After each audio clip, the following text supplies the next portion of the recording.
United Nations officials are warning of dire conditions for people in Ethiopia, as intense fighting may make it harder to deliver humanitarian aid.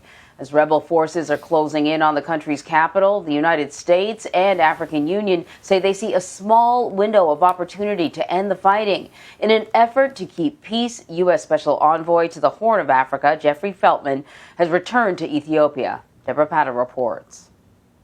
There's now a last-ditch bid to bring parties to the negotiating table. The U.S. Special Envoy to the Horn of Africa, Jeffrey Feltman, has returned to Ethiopia, and the U.S. State Department believes there is a small window of opportunity to work with the African Union to peacefully resolve the conflict. The visit by the U.S. Special Envoy is the second in just a few days and comes as the United Nations warns that the risk of Ethiopia spiraling into a widening civil war is only too real. Feltman will join forces in the peace efforts with the African Union's representative, former Nigerian President Olusegun Obasanjo, who is also in Ethiopia.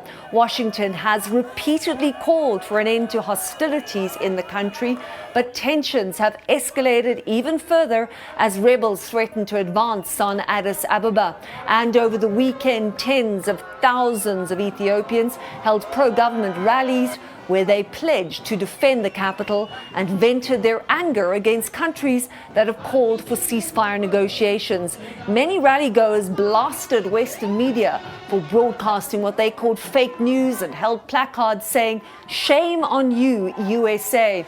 The US has been one of the harshest critics, accusing the Ethiopian government of gross human rights violations and removing the country from a preferential trade agreement.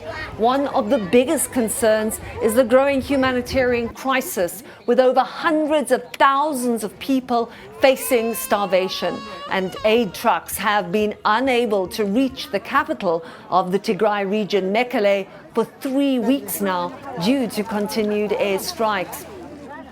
The AU's Obasanjo says he hopes to have a plan in place by the end of the week that would allow for the withdrawal of troops to the satisfaction of all sides and enable access to areas needing humanitarian aid.